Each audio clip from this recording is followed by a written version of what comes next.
mẹ́wàá ń ṣẹlẹ̀ ní dúníyàn o oríṣiríṣi ọ̀pọ̀ nǹkan ló sì ń ṣẹlẹ̀ lágbo Nollywood wa láàrin àwọn actors àti actress wa nílẹ̀ Nàìjíríà ẹ wá gbọ́ kí ni wọ́n ló tún ṣẹlẹ̀ sí Abdul-Lateef Adédìméjì àti Mobímpé ìyàwó ẹ̀ táwọn méjèèjì jọ jẹ́ gbajúgbajà òǹṣèré lágbo Nollywood wa ní Nàìjíríà tá a wà yìí. Kí ló tún dé? Kí ló ṣẹlẹ̀ gan-an tí Fẹ́mi Adébáyọ̀ tóun náà jẹ́ gbajúgbajà òǹṣèré sinimá Nollywood nílẹ̀ wa Nàìjíríà tí ìràwọ̀ ẹ̀ sì ń kanná dáadáa lákòókò tá a wà yìí. Ẹ̀bẹ̀ mọ̀ pé iṣẹ́ kan ò ní déédéé ṣẹ́ láyé. Kí ló wá ṣẹlẹ̀ láàrin tọkọtaya Fẹ́mi Adébáyọ̀ àti ìyàwó ẹ̀ olóúnjẹ àdídùn tí ó múra wọn tí wọ́n fi kọra wọn sílẹ̀ tán láwọn ò fẹ́ ra wọn mọ́ tí wọ́n sì ń bá wọn sọ táwọn méjèèjì fàáké kọ́rí tí wọ́n kọ̀ jálẹ̀ tí wọ́n ní dandan àfilá àwọn ò ní fẹ́ ra wọn mọ́. Ẹ̀yin àgbà ẹ máa wọ̀rọ̀ yìí ń ràn o làwọn èèyàn ni wọ́n ti ń pariwo tantan. Látìgbà tí mo ti pàdánù ìyàwó mi ní bí ọdún méjì sẹ́yìn tí mo tún ní jàǹbá ọkọ̀ tó jẹ́ pé ó kù díẹ̀ kó gbẹ̀mí mi Ọlọ́run ni ò jẹ́. Látìgbà náà làwọn colleagues mi tá a jọ ń ṣeré ni wọ́n ti kọ̀ láti máa pè mí síṣẹ́. Lékan Ọlátúnjí òun ló sọ bẹ́ẹ̀. Ẹ gbà mí o ẹ jọ̀ọ́ gbogbo ọmọ Nàìjíríà ẹ dákun ẹ rà mí kalẹ̀ wọ́n ti fẹ́ fi ọgbọ́n àrékérekè lù mí ní jìbìtì o. Àgbà òǹṣèré Nollywood kan nílẹ̀ wa Nàìjíríà torúkọ rẹ̀ ń jẹ́ Allwell Adémọ́lá òun ló sọ bẹ́ẹ̀. Ẹ wo èyí àti àwọn ọ̀pọ̀lọpọ̀ ìròyìn tó dọ́ṣọ̀ dáadáa láàmà dé sí yín létí lórí ìkànnì yìí. Tó bá jẹ́gbà àkọ́kọ́ lélẹ́yìí tẹ̀yin náà ń darapọ̀ mọ́ wa lórí ìkànnì yìí ẹ má ṣe méní ṣe méjì Gist Entertainment ni wọ́n ń pè bí. Ẹ dákun ẹ máa bá wa kílìkì lórí subscribe button kẹ́ ẹ like kẹ́ ẹ dẹ̀ share kẹ́ ẹ bá wa pín kó délé kó dóko kó lọ fáfá dáadáa. Ẹ ṣé o ẹ yá ẹ fìdílé nǹkan àbí kẹ́ ẹ wá nǹkan fìdílé kájọ wá jẹ mùkúntùn ìròyìn tó dọ́ṣọ̀ dáadáa. Gbajúgbajà òǹṣèré Nollywood actor Abdul-Lateef Adédìméjì tóun tí Mobímpé ìyàwó ẹ̀ ṣe rí. Abdul-Lateef yìí àti Mobímpé ìyàwó ẹ̀ ni wọ́n ṣe ìgbéyàwó tó ti pẹ́ díẹ̀ sẹ́yìn àmọ́ tí wọ́n ti ń la àlàkọjá tó lágbára gidi gan nínú ìyàwó wọn látàrí ìṣòro àìrọ́mọbí eléyìí tí Mobímpé ìyàwó Abdul-Lateef tó ń dojúkọ nínú ìgbéyàwó náà.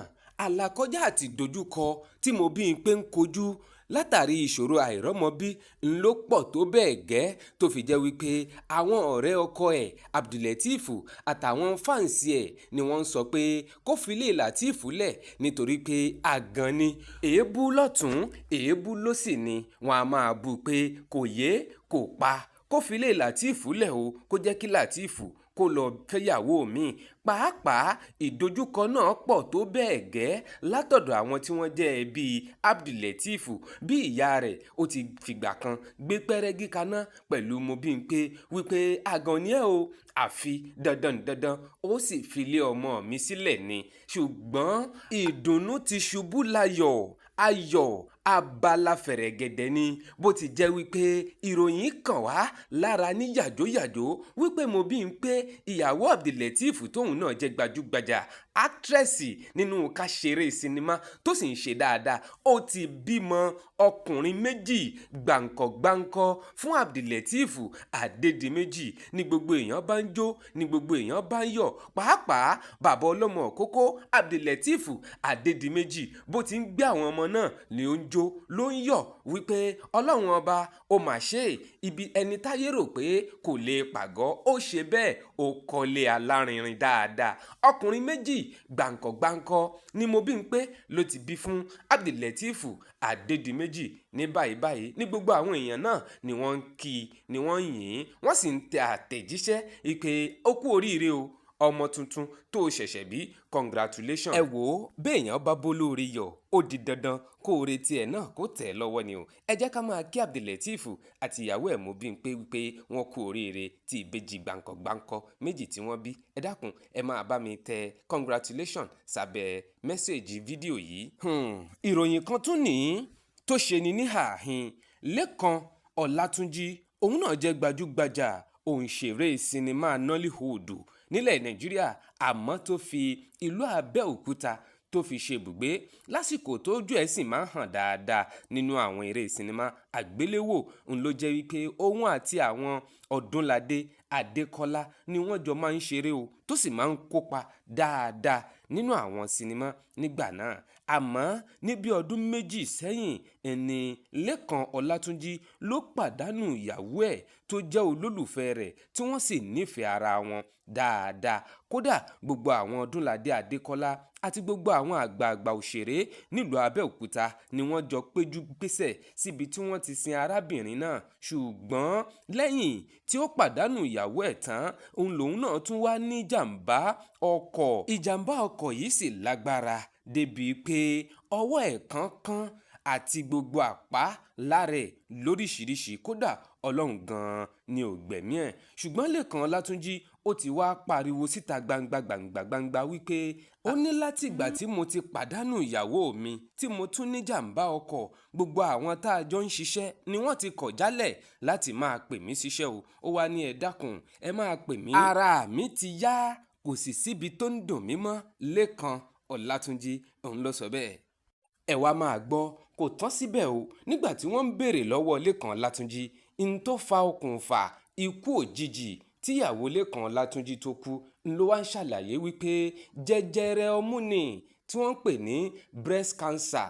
Ó ní àwọn sì dùú títí kódà gbogbo mọ́tò tóun ní pátápátá lòun kó tà kára ìyàwó òun ṣáàlì yá. Ṣùgbọ́n síbẹ̀síbẹ̀ náà ikú já gbà pàtì lọ́wọ́ òun. Ó ní èyí tó wá dùn òun jù ni wípé látìgbà tíyàwó òun ti kú lòun ò tíì mọ ibi tó bá òun tọ́jú ìwé ilé òun sí di ìsinyìí. Òun sì ń wá ìwé ilé òun ò mọ ibi tíyàwó òun tó tọ́jú ẹ̀ sí. Ẹ̀rí pélé náà tún gbẹnu tán. Inú bíbí mi ò fiṣẹ́ mi ràn, ẹ̀dọ̀ fùfù mi ò bẹ́ẹ̀ lọ́wọ́ ẹ̀. Adífáforí adẹ́tù abìwà pẹ̀lẹ́. Ìròyìn kan tó ń fẹ́ káàkiri orí ayélujára tó sì ṣòro láti gbàgbọ́ wípé Fẹ́mi Adébáyọ̀ tóun náà jẹ́ gbajúgbajà òǹṣèré, fíìmù dìrẹ́kítọ̀ àti ìyàwó ẹ̀ olóúnjẹ àdídùn tí wọ́n ń pè ní Iyán Aládùkẹ́ tó ní ilé oúnjẹ tó gbajúmọ̀ dáadáa kan tí wọ́n sì fẹ́ra wọn tí wọ́n ṣe ìgbéyàwó alárinrin ní ọdún 2016. Ọlọ́run ọba mi tó sì fi ọmọkùnrin kan jíǹkí wọn lẹ́yìn ìgbà tí Fẹ́mi Adébáyọ̀ kọ ìyàwó àkọ́fọ́ rẹ̀ torúkọ rẹ̀ ń jẹ́ Àdíjà. Àdíjà yìí ló sì kọ Fẹ́mi Adébáyọ̀ látàrí ẹ̀sùn wípé Fẹ́mi Adébáyọ̀ gbájúmọ́ iṣẹ́ ju inú ilé lọ, wípé kì í wálé dáadáa, yóò kàn fi òun àti àwọn ìbejì àwọn òun sílẹ̀ ni, ó gbájúmọ́ṣẹ́ ju inú ilé ẹ̀ lọ. Fún ìdí èyí òun ò rò pé òun ó lè tẹ̀wájú o pẹ̀lú ìgbéyàwó Fẹ́mi Adébáyọ̀. Ló mú kí Àdíjà tó jẹ́ ìyàwó àkọ́fẹ́ Fẹ́mi Adébáyọ̀ kó fi sílẹ̀. Lẹ́yìn náà ni Fẹ́mi Adébáyọ̀ ló sì lọ nawọ́ gan arábìnrin arẹwà yìí tí wọ́n ń pè ní Iyán Aládùkẹ́, tí wọ́n sì ṣe ìgbéyàwó tí gbọ́ngbọ́n kan sí dáadáa lọ́dún 2016. Àmọ́ n tó wá yanilẹ́nu ni wípé Fẹ́mi Adébáyọ̀ àti ìyàwó ẹ̀ tuntun yìí wọ́n tún ti kọra wọn sílẹ̀. Kí ló fà á? Ní ikọ̀ Gist Entertainment ni kò tí ì fìdí ẹ̀ múlẹ̀ ní pàtó. Ṣé lóòótọ́ lọ̀rọ̀ náà àbí irọ́ ni? Ọ̀wẹ̀l Adémọ́lá pariwo síta, ó ní ẹ gbà mí o, ẹ jọ̀ọ́ gbogbo ọmọ Nàìjíríà ẹ wá dákun ẹ rà mí kalẹ̀, wọ́n ti fẹ́ fi ọgbọ́n àrékérekè lù mí ní jìbìtì o. Ọ̀wẹ̀l Adémọ́lá ló sọ bẹ́ẹ̀. Ẹ wò ó fún gbogbo ẹ̀yin tẹ́ ẹ jẹ́ olólùfẹ́ Gist Entertainment, ẹ̀yin returning subscribers wa àti new subscribers, àìṣe o, àdúpẹ́ pẹ́ òkun ẹ̀ ní rẹ̀ ń gbé sọnù bí ò ṣe bí ọmọ lágbára lọ́wọ́ Ọlọ́run.